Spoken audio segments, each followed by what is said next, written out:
plusieurs des représentants les plus importants de notre régime, le président de la République bien sûr, les députés également.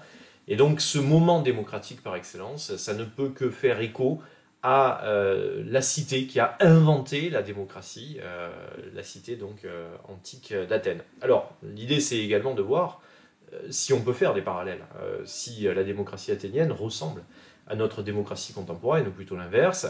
On va essayer de comprendre tout cela et voir un petit peu où est-ce qu'il ne faut pas commettre d'erreurs ou de raccourcis historiques. Alors, on va donc partir de la Grèce antique. Donc la Grèce antique, voici une carte qui vous montre ce qu'est la Grèce antique. Donc la Grèce antique, elle est plus grande que la Grèce telle qu'on l'entend aujourd'hui. La Grèce aujourd'hui, c'est plutôt là ce que l'on retrouve sur, alors pas simplement sur la péninsule du Péloponnèse, mais un peu plus largement. Mais la Grèce antique, elle s'étend également sur ce qu'on appelle à l'époque l'Asie mineure, la côte turque, si vous voulez, jusqu'ici, et même sur là le bas des Balkans, la côte adriatique des Balkans, l'Albanie actuelle, la Macédoine également. Donc un certain nombre de pays aujourd'hui différents de la Grèce. Alors, la Grèce, c'est pas pour autant une entité politique, c'est un ensemble géographique qui comprend des centaines de villes qui sont des petites cités indépendantes les unes des autres, qui ont chacune leur gouvernement, qui ont chacune leur administration, et même chacune leur religion, leur culte en tout cas. Donc vraiment une grande variété. Alors ces cités sont vraiment caractéristiques de la Grèce antique, des cités qui sont plusieurs centaines en fait à l'échelle de la Grèce, dont certaines sont toutes petites, quelques centaines d'habitants. Les plus importantes comptent plusieurs milliers d'habitants. C'est le cas d'Athènes qui compte, la ville d'Athènes compte à peu près entre 60 et 100 000 habitants suivant la période. La région qui est soumise à l'autorité de la ville d'Athènes, c'est-à-dire l'Attique, c'est donc cette région qui est ici, cette petite péninsule là, qui correspond à peu près à un petit département français, c'est plusieurs centaines de milliers d'habitants, 300, 400 000 peut-être habitants. Donc voilà ce qu'est la Grèce antique, marquée donc, vous le savez, par une géographie assez tourmentée, des côtes très découpées, des montagnes qui ne sont pas forcément faciles à franchir, à gravir, donc des villes qui sont indépendantes, je l'ai dit, les unes des autres. Cette indépendance est une indépendance économique. C'est ce que les Grecs appellent l'autarcie, elles ne dépendent pas des autres pour pouvoir vivre. Et puis, cette indépendance est également une indépendance juridique et politique, ce que les Grecs appellent l'autonomie, la capacité de se donner ses propres règles, ses propres normes, et donc c'est l'autarcie et l'autonomie qui fondent l'indépendance de chacune de ces cités. Donc, grande diversité politique, ce sont des petites cités-États, si vous voulez, des petits États, des micro-États, plusieurs centaines de micro-États, mais un ensemble quand même, incontestablement que cette Grèce, un ensemble par la langue grecque est parlée partout, par la religion, même s'il y a des dieux protecteurs dans chacune de ces cités, il y a quand même un ensemble religieux qui est commun, par la culture, de manière plus générale, des liens intellectuels permanents entre ces différentes cités. Alors, ces cités ensuite sont administrées de différentes manières, mais dans ces cités, on va quand même retrouver des catégories sociales qui sont systématiques. C'est les citoyens, tout d'abord, les citoyens qui sont des natifs avant tout. Il y a un lien à la terre qui est très important dans la citoyenneté grecque de l'époque. Donc les citoyens, ce sont des natifs de la cité. Il y a un lien donc que l'on retrouve dans le terme autochtone, qui est un terme qui vient du grec. Kton, c'est le sol chez les Grecs antiques. Et donc les autochtones sont les citoyens. Alors, pas tous, quand même, puisqu'il y a toute une série d'exclus de la citoyenneté. Les femmes sont théoriquement citoyennes, mais en pratique, elles n'ont qu'une portion assez réduite des droits qui sont attachés à la citoyenneté. Ces droits attachés à la citoyenneté, ce sont un certain nombre de droits civils, mais surtout les droits politiques, le droit de participer à la vie de la cité, de voter les lois dans un certain nombre de cas, c'est pas dans toutes les cités, on aura l'occasion d'y revenir. Les femmes, elles, ont quelques droits civils, pas tous, mais pas les droits civiques, c'est-à-dire les droits politiques, elles ne participent pas à la vie politique de la cité. La femme grecque est c'est, comme le disent les Grecs à l'époque, c'est la reine de l'intérieur, domestique, si vous voulez. Donc elle règne à l'intérieur de la maison, par contre elle n'en sort pas, ou très peu, ou en tout cas elle n'a pas de droit vraiment marqué à l'extérieur de la cité. Une deuxième catégorie deuxième classe sociale, si vous voulez, dans cette société grecque, ce sont les métèques. Les métèques, ce sont les étrangers. Alors des étrangers qui sont des Grecs, mais citoyens d'une autre cité. Donc ils viennent vivre dans une cité qui n'est pas leur cité de naissance, leur cité la cité à laquelle ils sont rattachés par leur citoyenneté. Donc ces métèques, eux, ils ont pas mal de droits, tous les droits civils en fait, ils peuvent commercer, ils peuvent se marier, etc., ils peuvent faire un petit peu ce qu'ils veulent, mais par contre ils n'ont pas les droits politiques, ils ne peuvent pas participer à la vie politique de la cité. Ça ne les empêche pas de pouvoir jouer un rôle très important dans la cité dans laquelle ils se trouvent. Vous avez Aristote, par exemple, qui était métèque dans l'Athènes antique. Alors, Athènes est justement une ville qui attire beaucoup, parce que c'est une ville puissante, on va le voir, qui attire beaucoup de métèques. Et donc, il y a une population métèque qui est très importante, qui est à peu près équivalente à la population de citoyens dans l'Athènes de l'âge d'or, c'est-à-dire autour de 450-400 avant notre ère. Dernière catégorie qu'il faut citer, alors si, juste un mot quand même sur les étrangers. À côté des métèques, il y a les barbares. Les barbares, ce sont ceux qui ne parlent pas le grec, qui parlent une langue que les Grecs ne comprennent pas. Et donc eux, pour le coup, ils sont plutôt mal vus et leurs droits sont finalement relativement limités. Bon, ils sont assez rares quand même. Parce qu'en fait, la plupart des barbares, ils appartiennent plutôt à la dernière catégorie, c'est la catégorie des esclaves. Les esclaves, ils sont nombreux et ils jouent un rôle qui est très important. Alors, c'est pas propre à la civilisation grecque, c'est toutes les civilisations antiques, en fait, donnent à l'esclavage une place fondamentale. Je dis bien fondamentale, puisque c'est le fondement économique de la société qui est bâti sur l'esclavage. C'est parce qu'il y a des esclaves qu'économiquement la cité, la construction politique fonctionne. Ces esclaves, il y en a qui sont des esclaves publics, qui appartiennent à la cité elle-même, et puis il y a des esclaves privés qui appartiennent à des particuliers. Les riches, les plus riches citoyens ont plusieurs dizaines, centaines d'esclaves qui peuvent travailler notamment dans leurs terres. Évidemment, ces esclaves, eux, leurs droits sont très limités. Donc autant vous dire que les droits politiques, ils n'en ont pas. Par contre, ils ont un certain nombre de droits civils. Ils peuvent se marier, ils peuvent même commercer, avoir un petit patrimoine. Certains peuvent d'ailleurs même jouer un rôle important. Il y a des esclaves qui sont lettrés, il y a des esclaves qui sont éduqués, et donc on peut avoir des médecins, par exemple, qui sont esclaves, des pédagogues, c'est-à-dire des professeurs, qui sont des esclaves. Alors évidemment, ils n'auront pas vraiment les mêmes conditions de vie que l'esclave de base qui sera employé dans une terre et qui, lui, pour le coup, aura un positionnement social très inconfortable. Donc voilà, comment est organisée la société grecque. C'est pas spécifique à Athènes. Athènes connaît cette structuration, bien sûr, mais cette structuration sociale se retrouve un petit peu partout, donc dans cette Grèce telle que je vous l'ai présentée à l'instant. Alors, c'est Athènes que l'on va étudier. Athènes qui a le mérite d'être finalement la cité que l'on connaît le mieux de cette époque. Alors on en connaît d'autres, Corinthe, Thèbes, Sparte bien sûr, mais finalement ces cités on les connaît beaucoup moins bien qu'Athènes, pour une raison qui est finalement assez simple, c'est que la plupart des écrits qui nous ont été légués par cette période l'ont été par des gens qui vivaient à Athènes.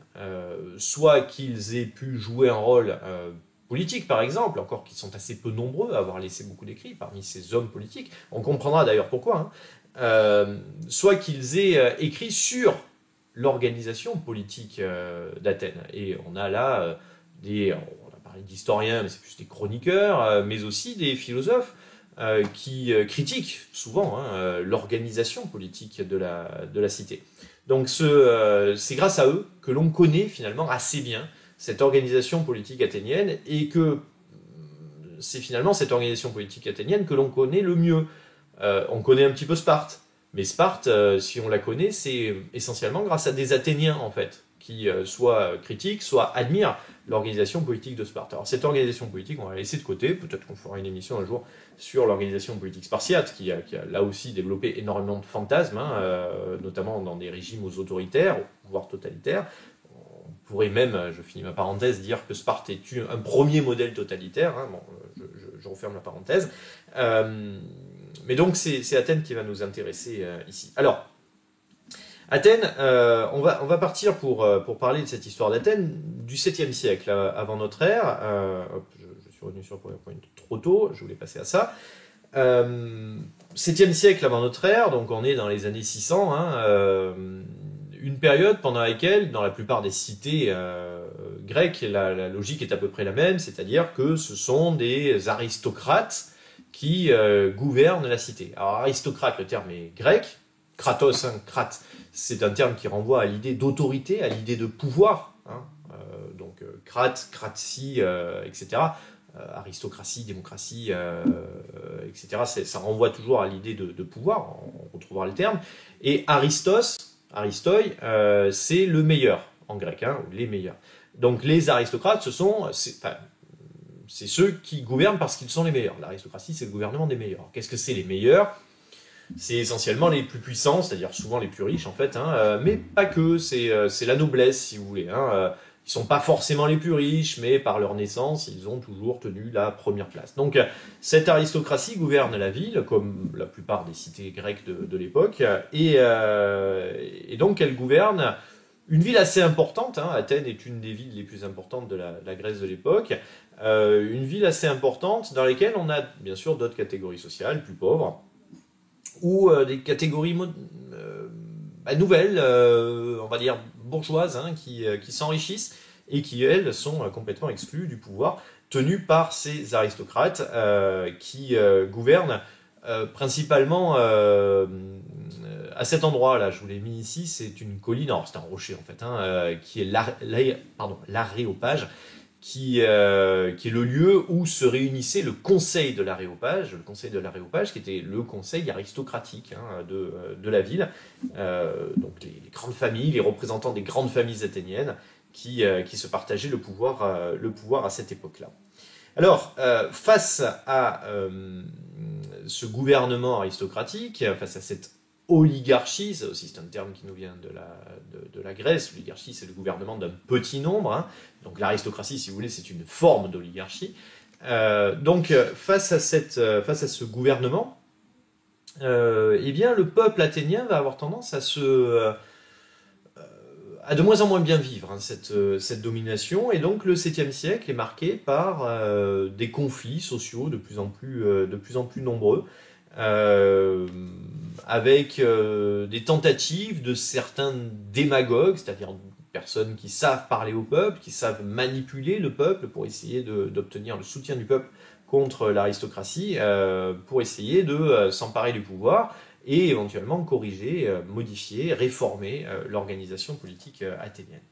Alors bon, je ne vais pas rentrer trop dans le détail, mais on va s'arrêter sur quelques personnages qui vont être très importants pour la mise en place du système politique athénien. Le premier de ces personnages, c'est Dracon. Dracon, qui a laissé son nom dans un terme qu'on emploie encore aujourd'hui. Hein. On parle de temps en temps de lois ou de règles draconiennes. Alors, c'est pas quelque chose qu'on emploie tous les jours, bien sûr, comme terme, mais bon, c'est un terme qui existe dans la langue française encore aujourd'hui. Alors, Dracon, c'est un législateur, avant tout. C'est quelqu'un qui va faire ce qui sera fait d'ailleurs quelques siècles plus tard à Rome, hein, ce qui va donner naissance à ce qu'on appelle la République romaine. Dracon, donc lui, il vit à la fin du 7e siècle, on est dans les années 620 à peu près. Hein, et donc Dracon, il va mettre par écrit le droit. En fait, ce droit était oral. Essentiellement, ce droit, il était principalement connu par les aristocrates qui le conservaient et qui, évidemment, bien sûr, profitaient du fait qu'ils étaient les seuls à connaître ce droit pour avoir un gouvernement assez arbitraire et une justice qui était dans le sens de leurs intérêts. Dracon va donc mettre par écrit ce droit, ce qui permet de lutter contre l'arbitraire. Ce qu'on appelle l'arbitraire, c'est le fait que celui qui rend la justice, finalement, la rend un peu à sa guise, si vous voulez. C'est lui qui arbitre la décision, qui arbitre la peine, suivant son libre arbitre. Lorsque le droit est écrit, évidemment, l'arbitraire est beaucoup plus réduit, si vous voulez. Par contre, lorsqu'il n'est pas écrit, évidemment, il est beaucoup plus important. Donc, c'est une mesure qui est très populaire, en fait, que cette mise par écrit, parce que ça permet de limiter l'arbitraire, de limiter les excès, les abus qui pouvaient être commis par les aristocrates. Donc ça, c'est une première réforme très importante. Une deuxième réforme est l'œuvre d'un deuxième législateur qui s'appelle Solon. Solon, que vous avez ici représenté, donc vit un petit peu plus tard. L'essentiel de la réforme de Solon, on est dans les années 590 à peu près. Solon va chercher à attaquer les privilèges de l'aristocratie. Donc il attaque, bon je ne rentre pas dans le détail, toute une série de mesures un petit peu techniques visant à affaiblir l'aristocratie et favoriser les catégories nouvelles, c'est-à-dire notamment les commerçants. Lui-même était commerçant, était marchand. Et donc ces marchands qui avaient un pouvoir économique n'avaient pas de pouvoir politique, et donc Solon va essayer de favoriser cette catégorie et donc, d'une certaine manière, constituer un espèce de contrepoids contre l'aristocratie, la vieille aristocratie qui est appuyée sur la richesse foncière, c'est-à-dire le fait d'être propriétaire, la propriété des grandes possessions de terre. Donc Solon renforce ce rôle des marchands et essaie d'étendre le pouvoir de décision politique à un plus grand nombre de personnes.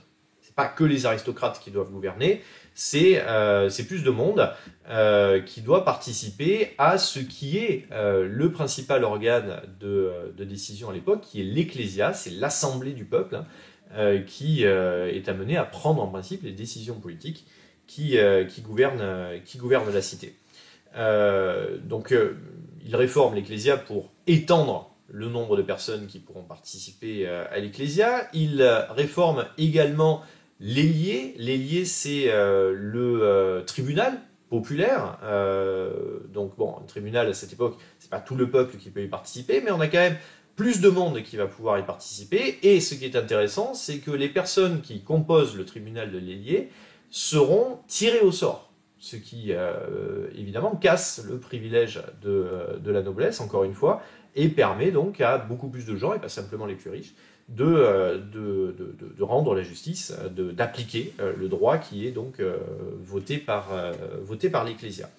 Et donc en fait, bon, je ne rentre pas plus dans le détail, mais Solon cherche à casser les privilèges de la naissance, cherche à casser, je l'ai dit, les privilèges de la noblesse, pour ouvrir à plus de monde, en fait, l'administration de la cité.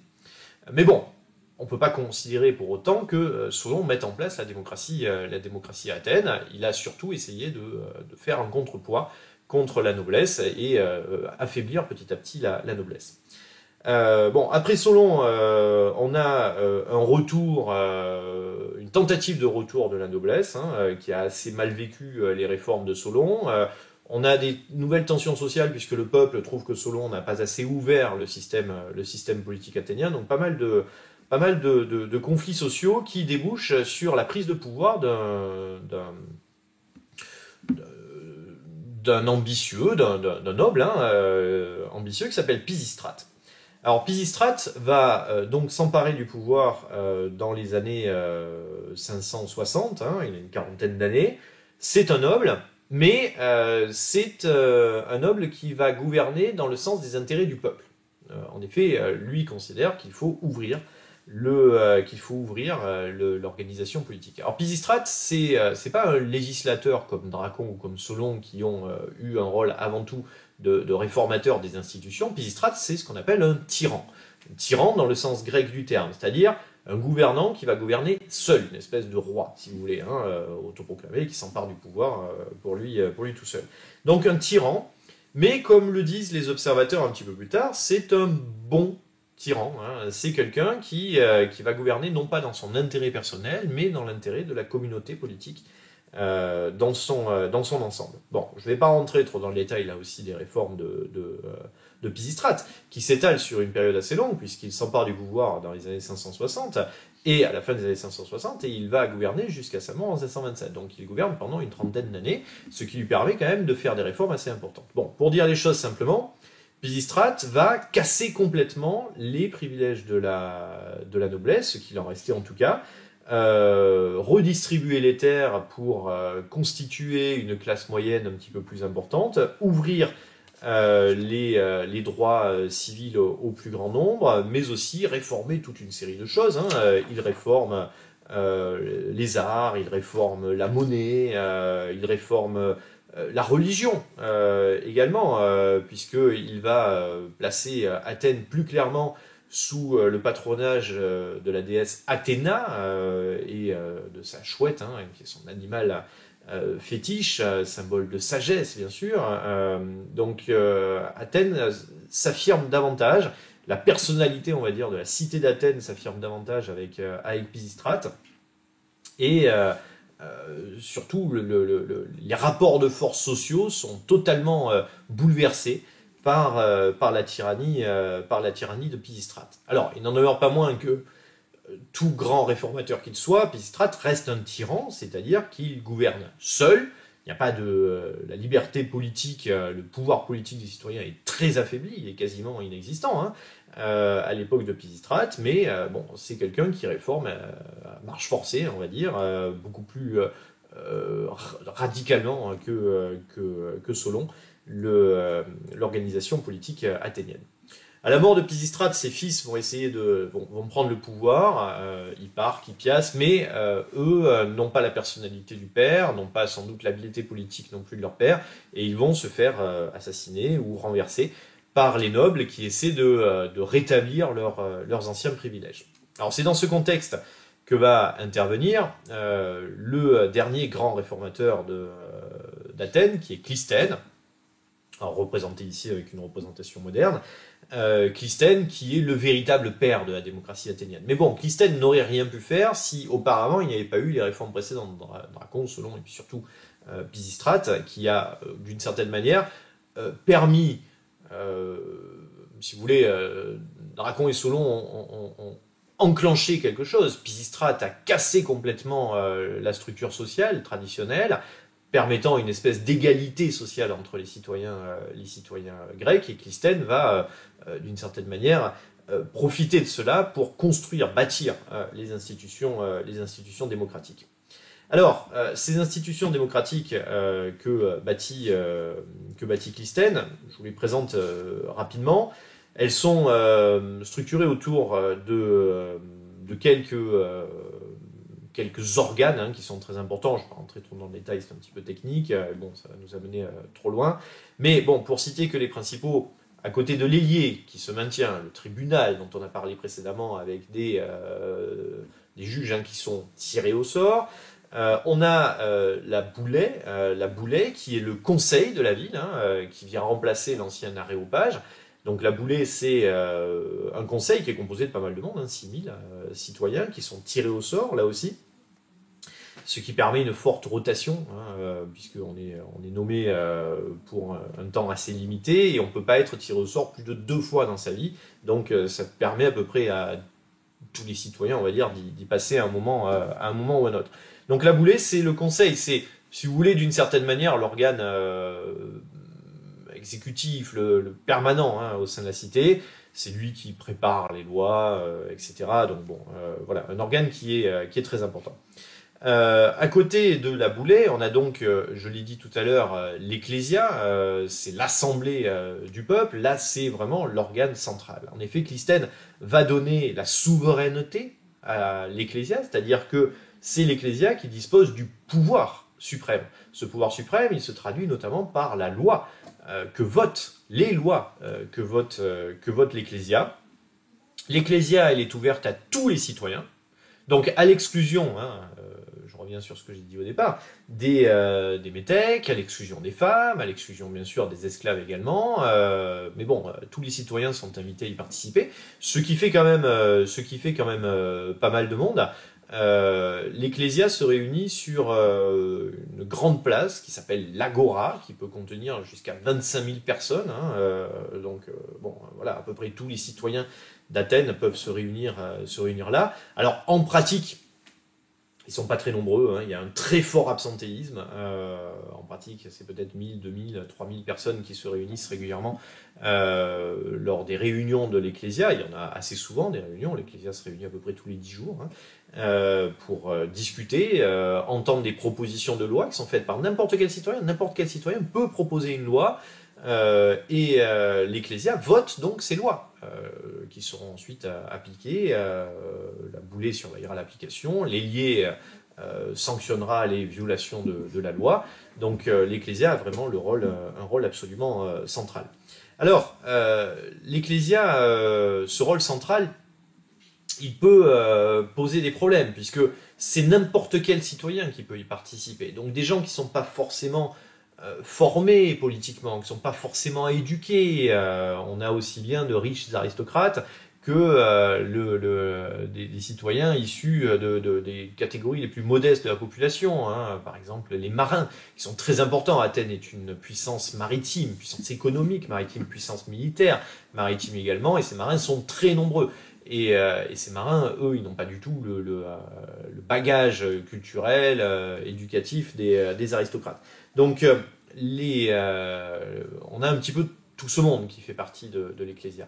Alors, face à cette composition sociale assez complexe, il y a bien sûr, et Clisthène l'a bien compris, des risques importants de démagogie, c'est-à-dire que y a certains orateurs assez talentueux qui puissent manipuler, manœuvrer pour s'emparer du pouvoir, faire voter des lois en faveur de leur personne ou en faveur du groupe auquel ils appartiennent. Et donc, pour faire face à ce risque, est mis en place un système assez intéressant, qui est le système de l'ostracisme. L'ostracisme, c'est le fait pour l'Ecclésia de décider d'exiler une personne qui pourrait devenir menaçante pour la cité. Et donc pour ce faire, on a un vote qui se fait, un vote à bulletin secret, ce qui est exceptionnel. Habituellement, l'Ecclésia vote à main levée, mais là donc, alors bulletin secret, c'est pas des bulletins, c'est pas des papiers, mais ce sont des petits objets. Souvent, ce sont des tessons, c'est des morceaux de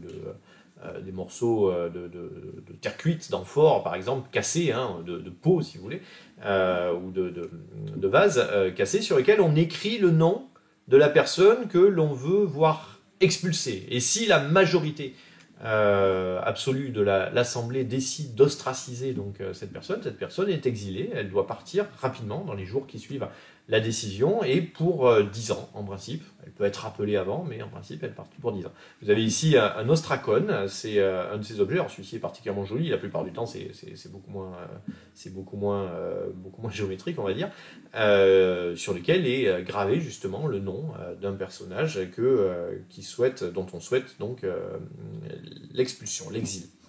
Donc voilà, je ne vais pas rentrer beaucoup plus dans le détail des réformes de Clisthène, mais bon, Clisthène met vraiment en place la structure démocratique, même si le terme d'ailleurs n'est pas encore employé à cette époque, tout est en place en fait pour que ça puisse fonctionner. Alors il reste encore pas mal d'inégalités, bien sûr, dans la cité grecque, d'inégalités sociales, et au niveau des égalités politiques, de l'égalité politique, on va dire plutôt, vous avez bien conscience, vous avez bien compris, qu'il y a de très grandes inégalités, puisque finalement que les seuls citoyens peuvent participer à la vie politique à l'exclusion d'une grande partie de la population athénienne. Finalement, les citoyens sont minoritaires, puisque déjà vous excluez toutes les femmes, donc la moitié de la population citoyenne est exclue de la vie politique, et puis les esclaves qui sont très nombreux, les étrangers qui sont très nombreux, les enfants bien sûr également, donc les citoyens qui participent, qui ont le droit, parce qu'ils n'y participent pas forcément, je l'ai dit tout à l'heure, mais qui ont le droit de participer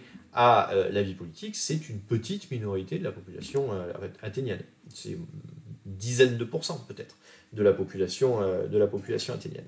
Alors, après ces grandes réformes, on arrive à l'âge d'or de la démocratie athénienne, âge d'or qui est le siècle de Périclès. Périclès est le grand personnage de cette époque. Périclès qui, dont le rôle est en soi assez intéressant justement du fonctionnement de la démocratie athénienne. Alors, j'ai parlé de plusieurs institutions, l'Ecclésia, l'Assemblée populaire, la Boulée, donc le conseil, l'Héliée, qui est donc le tribunal. Et à côté de tout ce beau monde, il y a des magistrats. Il y a des magistrats, alors bon, je vous passe les noms, hein, les archontes au départ, etc. Et puis bon, le nombre de magistrats va considérablement augmenter. Il y a plusieurs centaines de magistrats dans l'Athènes antique, des magistrats qui sont tirés au sort au sein du peuple des citoyens. Donc n'importe qui, en gros, peut devenir magistrat. Alors ça pose d'ailleurs des difficultés, parce que ça peut être des gens qui ne sont pas spécialement compétents, ou qui n'ont pas forcément les capacités pour être magistrats. Donc il y a toute une série de mesures, mais qui ne fonctionnent pas forcément très très bien, pour éviter qu'on ait des magistrats malhonnêtes, par exemple, qui soient nommés. Mais bon, ça fonctionne pas parfaitement. Mais l'idée est là, si vous voulez, c'est que tout le monde peut être aussi bien gouverné que gouvernant, hein, parmi les citoyens tout au moins. Périclès va occuper une fonction de magistrat qui échappe à cette règle. Parce qu'en effet, on considère quand même qu'il y a, de manière assez pragmatique, qu'il y a des magistratures sur lesquelles on ne peut pas appliquer le principe du tirage au sort. Ce sont des magistratures techniques, et notamment le fait de diriger les armées sur les champs de bataille. Ça ne peut pas être n'importe qui dirige l'armée. Si on veut essayer de gagner des batailles, il vaut mieux que ce soit des gens qui sont un peu compétents. Et donc ces magistrats qui échappent au principe du tirage au sort, ce sont ce qu'on appelle les stratèges. Les stratèges, ce sont les chefs militaires, si vous voulez, donc de l'armée, et du coup, eux sont élus. Ils sont élus, ce qui permet, évidemment, là, pour le coup, d'avoir des gens qui peuvent revenir plus régulièrement au pouvoir que s'il y avait un tirage au sort. Et c'est le cas de Périclès. Périclès va être magistrat pendant une quinzaine d'années, sachant qu'il s'était fait remarquer par ses qualités oratoires précédemment au sein de l'Ecclésia. Et en fait, Périclès, il va jouer un rôle politique dans Athènes pendant une trentaine d'années, entre les années 460 et sa mort en 429.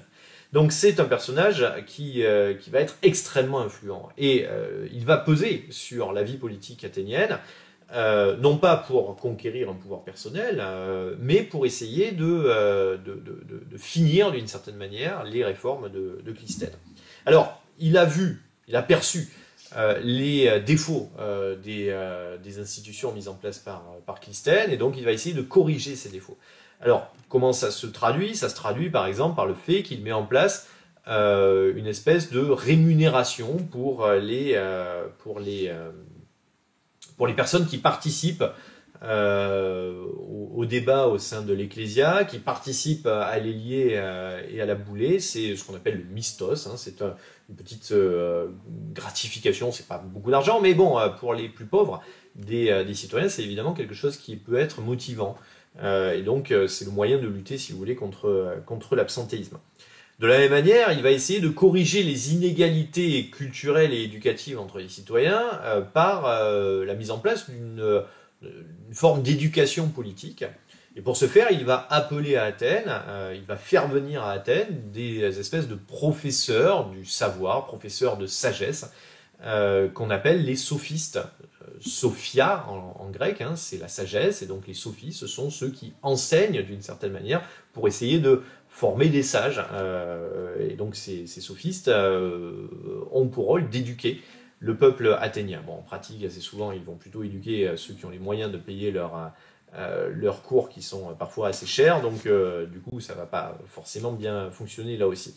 Dernière chose, Périclès va essayer de protéger le peuple des citoyens contre lui-même. Il a bien conscience du risque démagogique, du risque que certains orateurs puissent faire voter des lois qui soient finalement plus pernicieuses et dangereuses qu'autre chose pour Athènes. Et donc il met en place une espèce de procédure, on va dire de procédure constitutionnelle, si vous voulez, qui permet de bloquer certaines lois. C'est-à-dire qu'en gros, l'Ecclésia peut très bien décider de censurer certaines lois qui seraient contraires à des principes supérieurs. En gros, si vous voulez, avec Périclès, bon, c'était déjà le cas un petit peu précédemment, mais on va avoir une hiérarchie des règles, une hiérarchie des normes, hein, comme on le connaît aujourd'hui dans le droit contemporain, entre les simples décrets, si vous voulez, qui sont votés par l'Ecclésia sur une procédure assez simple, et ce qu'on appelle à l'époque les nomoi, les nomoi, qui sont des normes un petit peu supérieures, qui sont les espèces de normes constitutionnelles, les principes de fonctionnement de l'organisation politique athénienne, et qui, elles, sont beaucoup plus complexes à modifier. Je ne vais pas rentrer dans le détail, mais qui sont beaucoup plus complexes à modifier. Et donc, en principe, les décrets doivent être conformes à ces nomoi, donc ce qui permet de bloquer certaines décisions de l'Ecclésia. Donc avec Périclès, hein, représenté ici sur une représentation moderne, c'est l'âge d'or de la démocratie, c'est le moment où Athènes devient extrêmement puissante. C'est la plus grande ville de Grèce, c'est une ville qui a su se développer économiquement de manière remarquable, hein, en donnant le pouvoir, dans les faits, très largement aux marchands, pouvoir économique en tout cas aux marchands. C'est une ville dans laquelle le peuple contribue aussi bien politiquement que militairement à la puissance de la ville, et ça permet à Athènes de mettre en place une espèce de domination sur une partie importante de la Grèce, qu'on appelle l'hégémonie. Donc lorsque on est dans les années 440-430, Athènes, par sa puissance militaire et économique, détient une hégémonie, une puissance hégémonique. C'est pas un empire, si vous voulez, hein, parce que c'est plutôt un ensemble territorial dans lequel on a des cités qui ont reconnu la supériorité d'Athènes d'une certaine manière. Donc des espèces de cités vassales, si l'on veut. Et donc cette puissance athénienne va durer là dans cette deuxième moitié du 5e siècle. Cette puissance athénienne va être finalement mise à mal par Sparte.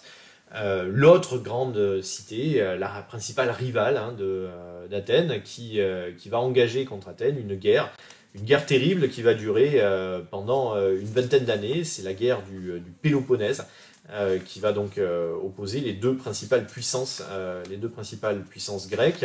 Athènes, la puissance dominante, la puissance hégémonique d'un côté, et Sparte de l'autre côté, qui se considère d'une certaine manière comme la ville qui protège les libertés des cités, hein, la championne des libertés des cités. Donc cette guerre, qui dure un peu plus de 20 ans, va se terminer par la défaite d'Athènes. La défaite d'Athènes et une crise politique assez grave, l'écroulement du système démocratique, donc on est là autour de 400 à peu près, hein, un petit peu avant, 404-403, une espèce de tyrannie d'aristocrates, hein, une espèce d'oligarchie se met en place, d'abord contrôlée par Sparte, puis ensuite les Athéniens eux-mêmes vont mettre en place une espèce d'oligarchie, ce qui va déboucher sur une grande instabilité institutionnelle. Je vais pas m'étendre là-dessus, avant que on assiste au retour de la démocratie. Avec d'abord les tentatives d'Alcibiade, donc on est là dans les années 405-404, et puis surtout avec, je croyais que j'avais mis son image, mais je l'ai pas mis, pardon. Donc avec surtout Euclide qui va réussir à rétablir la démocratie. Lorsqu'on arrive autour de 400, et cette démocratie va ensuite durer pendant en tout cas pendant une bonne partie du IVe siècle, jusqu'à ce que Athènes soit conquise, comme la plupart des cités grecques, par le roi de Macédoine, Philippe de Macédoine, père d'Alexandre le Grand, qui met fin donc aux libertés, cette fois-ci définitivement aux libertés des cités grecques. Donc voilà, rapidement présenter l'histoire de la démocratie athénienne. Alors, revenons sur quelques éléments qui sont intéressants sur le fonctionnement de cette démocratie. Donc, je l'ai dit, la démocratie athénienne, c'est avant tout l'Ecclésia, hein, on retrouve ici, donc, vous avez le peuple des citoyens qui écoute l'orateur. Bon, ici, c'est vraisemblablement Périclès qui parle. Et Ecclésia qui vote donc, je vous l'ai dit, les lois. Ecclésia qui est composée en principe de l'ensemble des citoyens, plusieurs, donc 20, 25 000 personnes théoriquement, voire plus, hein, sur la période de la plus grande extension d'Athènes, notamment si on inclut les citoyens qui viennent de la campagne, puisque je vous l'ai dit, Athènes, c'est pas qu'une ville, c'est également la campagne aux alentours de l'Attique. Donc au total, si on a les citoyens d'Athènes plus ceux de l'Attique, c'est à peu près 60 000 personnes potentiellement qui sont citoyennes et qui pourraient donc participer au débat de l'Ecclésia. En pratique, c'est, je vous l'ai dit, 1000, 2000, 3000 personnes, donc un absentéisme considérable. Parce que les gens, ils n'ont pas que ça à faire, parce que les gens s'en fichent, parce qu'ils considèrent qu'en fait, leur présence n'a aucun intérêt, parce que ce seront toujours les pauvres qui sont les plus souvent présents là, parce qu'ils viennent pour toucher, je vous l'ai dit, le mistos, hein, donc cette petite gratification qu'a créé Périclès, c'est plus ceux qui vont venir et qui seront plus nombreux, donc quoi qu'il en soit, la présence n'est pas nécessaire. Donc en pratique, on a un absentéisme extrêmement fort, un absentéisme qui bénéficie aux catégories les plus modestes de la population, puisque ce sont finalement eux qui sont principalement présents au sein de l'Ecclésia. Alors il y a quand même quelque chose aussi qui est intéressant pour essayer de contrer cette difficulté, c'est que l'ordre du jour de l'Ecclésia, qui est déterminé par l'Ecclésia elle-même, est connu et communiqué un petit peu à l'avance, ce qui fait que les personnes les plus intéressées par les thèmes des débats qui seront traités par l'Ecclésia participent généralement à l'Ecclésia qui touche à ces thèmes. Ce qui fait là aussi que, en principe, ce sont les gens les plus concernés qui vont participer à l'Ecclésia. Au sein de l'Ecclésia, le vote se fait par tête, donc chaque citoyen a une voix, donc il y a une stricte égalité politique entre les citoyens, et je vous l'ai dit, se fait à main levée, hein, rarement on a recours à d'autres moyens, surtout pour l'ostracisme. L'Ecclésia est présidée par une personne qui est tirée au sort, bon, sur un système assez complexe sur lequel je ne vais pas m'étendre, chaque jour. Il porte un titre très joli que je ne résiste pas au plaisir de vous lire, donc c'est l'épistate des Prytanes.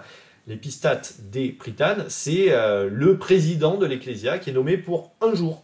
C'est lui qui convoque l'Assemblée, c'est lui qui préside les débats, qui veille à ce que ça se déroule de manière assez correcte, en veillant à la liberté de chacun de s'exprimer, chaque citoyen a le droit de s'exprimer, quel qu'il soit, et à la stricte égalité également de ses citoyens au sein de l'Ecclésia. Et donc l'Ecclésia vote des décrets, je vous ai dit, qui doivent respecter le cadre constitutionnel, hein, on en a parlé tout à l'heure. À côté de l'Ecclésia, donc, on a la Boulay, qu'on a rencontrée déjà aussi, donc je vous remets la photo de tout à l'heure. La Boulay siège sur une colline qui, vous le voyez, n'est pas très très loin de l'Acropole. Vous avez l'Acropole ici avec les temples, bien sûr, hein. L'Acropole, c'est le site religieux par excellence. Et là, donc, la Boulay, qui est sur la colline de la Pnyx, là où se réunit donc ce conseil, qui a été développé par Clisthène, conseil qui est composé de pas mal de monde, hein, c'est à peu près 500 personnes qui forment donc la Boulay.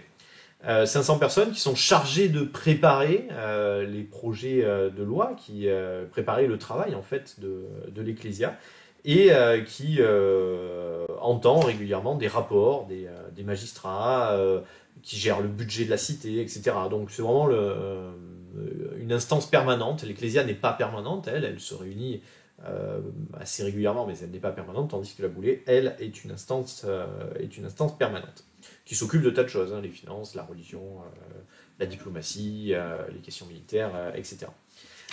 Et puis, le troisième élément, ce sont bien sûr les magistrats. Je vous l'ai dit, ils sont très nombreux, ces magistrats. Ils sont nommés pour un temps qui est toujours limité. Alors déjà, ils sont nommés par tirage au sort, sauf rares cas tels que les stratèges. Ils sont nommés pour un temps qui est limité, généralement c'est 1 an.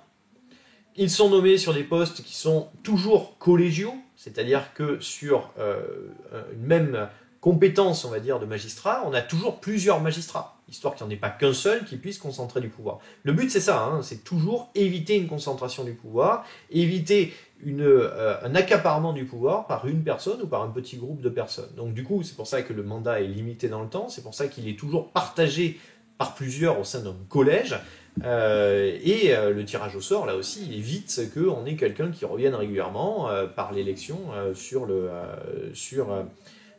cette magistrature. Le tirage au sort, il faut bien avoir en tête que c'est vraiment le mode le plus démocratique de désignation, tandis que l'élection, c'est un mode aristocratique, puisque en fait, on va élire ceux que l'on connaît, et donc forcément, nécessairement, il y a beaucoup moins de monde qui est potentiellement éligible que de personnes qui sont potentiellement tirées au sort, si vous voulez. Donc c'est le calcul que font les Athéniens, et ce qui explique le choix donc du tirage au sort. Donc ils sont très nombreux, ils ont un pouvoir qui est partagé, ils ont un pouvoir qui est limité dans le temps, donc vous avez compris, hein, on est dans une logique de forte limitation et de forte méfiance à l'égard des magistrats.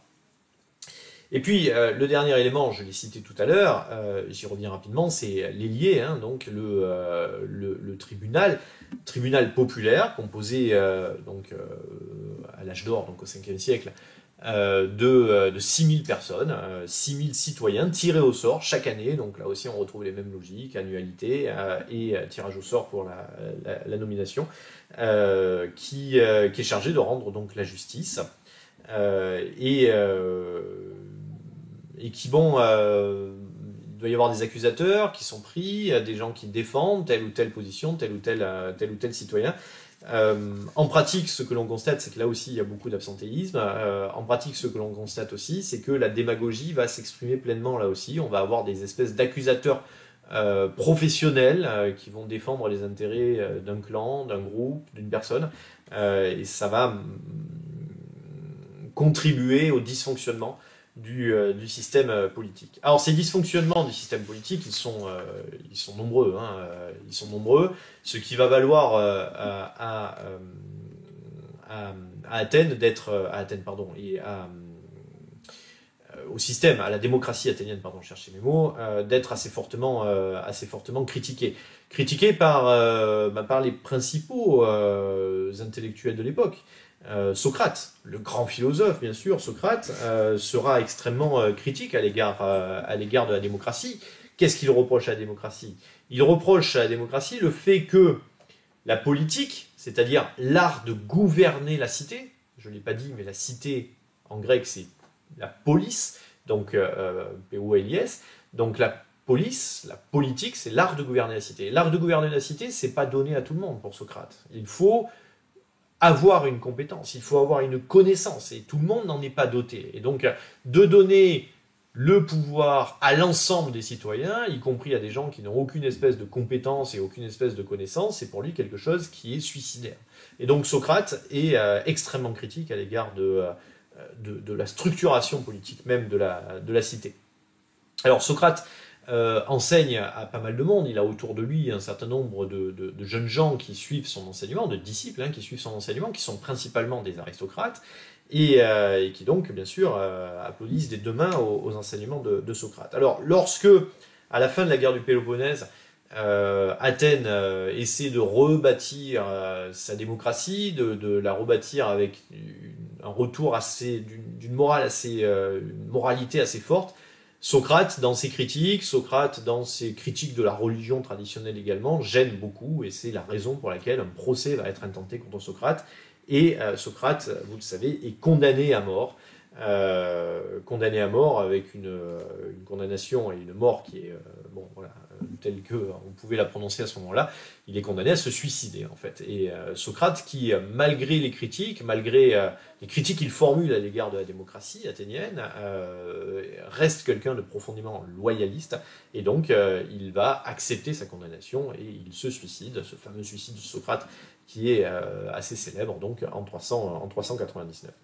Bon, Socrate a formé des jeunes gens qui vont poursuivre son œuvre et continuer ses critiques. C'est le cas de Xénophon, c'est le cas également, pour quelqu'un qui est un peu plus célèbre, de Platon, l'un des plus grands philosophes sans doute de l'histoire. Platon qui lui est un aristocrate, c'est un jeune homme qui vient d'une famille noble d'Athènes. Et Platon déteste la démocratie, ce régime qui a donné le pouvoir aux pauvres, aux aux ignorants, aux incompétents, alors que Platon est convaincu, comme pas mal d'aristocrates, que les nobles, les aristocrates, eux, savent gouverner. Parce que, en fait, ils gouvernent déjà dans leur vie quotidienne. Ils ont des terres, ils ont des esclaves, ils ont des personnels, ils savent les gérer. Et donc, gérer un patrimoine, gérer une fortune personnelle, c'est pas si éloigné que ça de gérer une cité. Donc, c'est eux qui savent. Et donc, c'est eux qui doivent gouverner. Alors, bon, Platon, sur cette base, est très critique, mais il va ensuite devenir très admiratif de Sparte, du système spartiate dans lequel, pourtant, c'est pas vraiment un gouvernement aristocratique. Bon, il va développer des thèses finalement relativement utopiques hein, dans la République, notamment essayer d'inventer une cité parfaite, mais qui n'est pas du tout une cité démocratique, hein, en tout cas. Enfin, le dernier de ces critiques, c'est Aristote, élève de Platon, mais très souvent en opposition avec son maître, Aristote, là aussi l'un des plus grands philosophes de l'histoire. Aristote qui est un observateur assez modéré, beaucoup plus modéré que Platon, des systèmes politiques que l'on retrouve dans les différentes cités grecques. Il en fait d'ailleurs une espèce de typologie. Et bon, il s'intéresse bien sûr à la démocratie athénienne. Alors lui-même n'est pas athénien, je l'ai dit en commençant, il est étranger, il est métèque, hein. Mais bon, il connaît bien le système politique athénien. Et donc lui, il est assez critique aussi à l'égard de la démocratie, parce qu'il considère que la démocratie, c'est un système dans lequel le pouvoir est donné aux plus nombreux. Socialement, les plus nombreux, ce sont les plus modestes, hein. Ils sont plus nombreux que les plus riches. Et donc, ce que craint Aristote, en fait, c'est que eh bien, ces pauvres, en tout cas ceux qui appartiennent aux catégories les plus modestes de la population, profitent d'avoir le pouvoir pour se venger et finalement soient aveuglés dans leur conduite des affaires publiques par leur haine des riches et par leur volonté donc de s'en prendre aux richesses des aristocrates. Donc, pour lui, la démocratie, c'est quelque chose qui débouche certainement vers une version viciée, on va dire, de la démocratie, qui est la démagogie, dans laquelle on va avoir un homme, ou on va avoir des hommes qui sont particulièrement habiles, bons orateurs, qui vont réussir à manœuvrer le peuple, et le peuple des ignorants, finalement, de ceux qui n'ont pas spécialement de compétences, hein, et qui vont avoir tendance à suivre donc celui qui parle le mieux ou le plus fort. Et donc il est très critique. Lui, Aristote, veut un régime mixte, considère que le meilleur des régimes, c'est un régime mixte hein, qui mélange l'oligarchie, qui mélange donc les traits oligarchiques, des traits politiques oligarchiques avec les traits démocratiques, avec pourquoi pas même des traits monarchiques.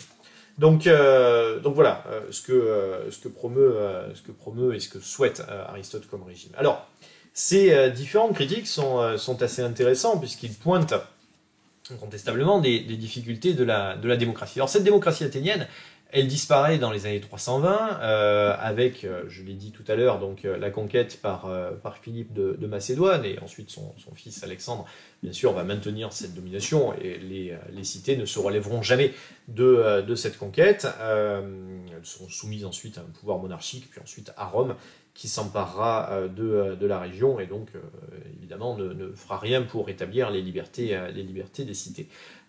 Cette démocratie, elle va ensuite être oubliée finalement. Elle va être oubliée pendant des siècles, jusqu'au XVIIIe siècle, jusqu'au XVIIIe, un petit peu plus tôt en fait, mais bon, à un moment où on reprend justement ces écrits des philosophes, où on se réintéresse à des discours de Périclès notamment. Alors les discours de Périclès, on les a connus que de manière indirecte finalement, hein, retranscrit par des adversaires politiques de Périclès d'ailleurs. Périclès qui lui emploie le terme démocratie, que Clisthène, à l'époque de Clisthène, il n'est pas employé. Par contre, en 450, 430, à l'époque de Périclès, il est employé ce terme, démocratie, le pouvoir du démos, le peuple.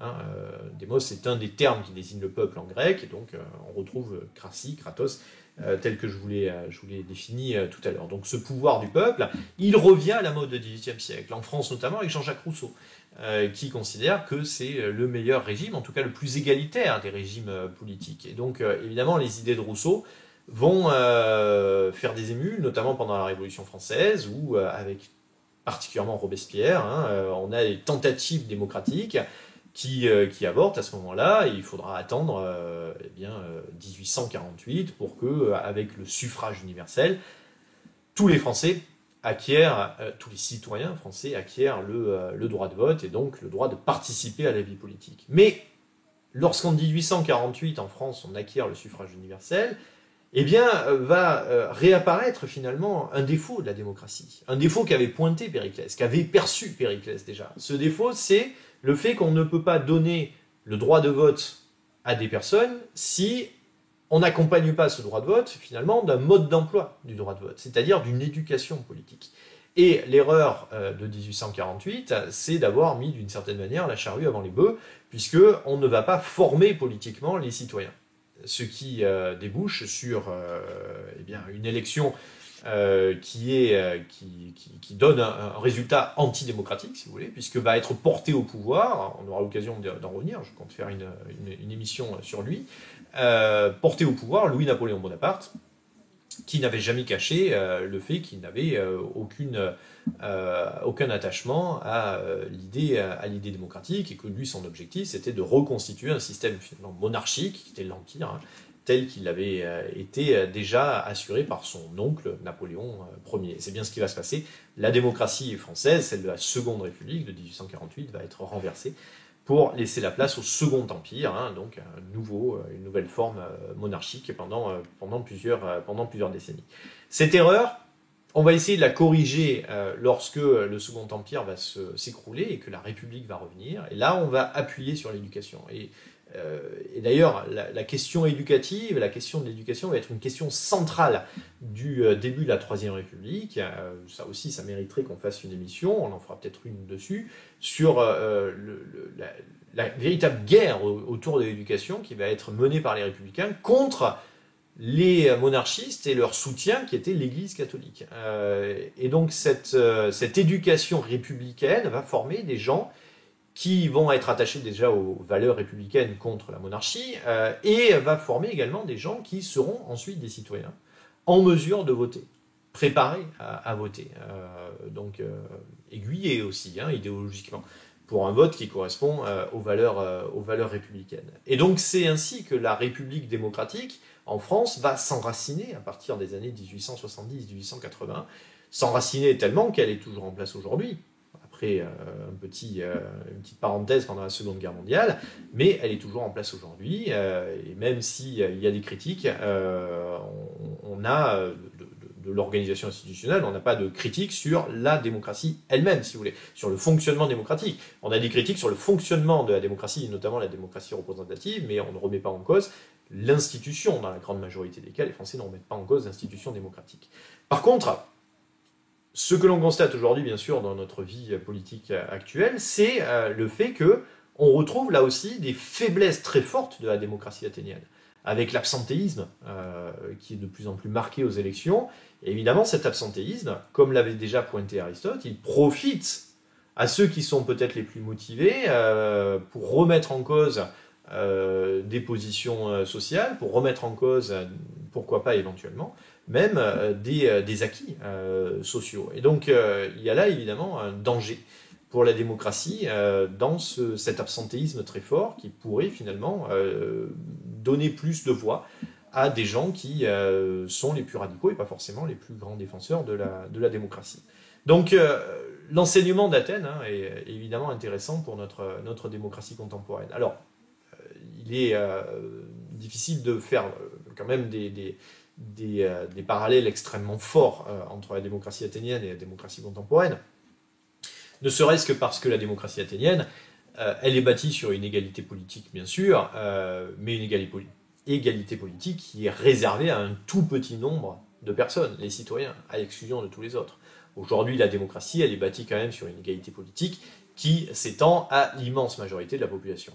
Donc on n'est plus tout à fait dans la même logique. Ce qui fait que la démocratie directe, qui était possible à Athènes avec ce millier ou ces 2000, 3000 personnes qui participaient à l'Ecclésia ou à l'Héliée, n'est pas possible évidemment dans un pays dans lequel on a 40 millions ou 50 millions d'électeurs.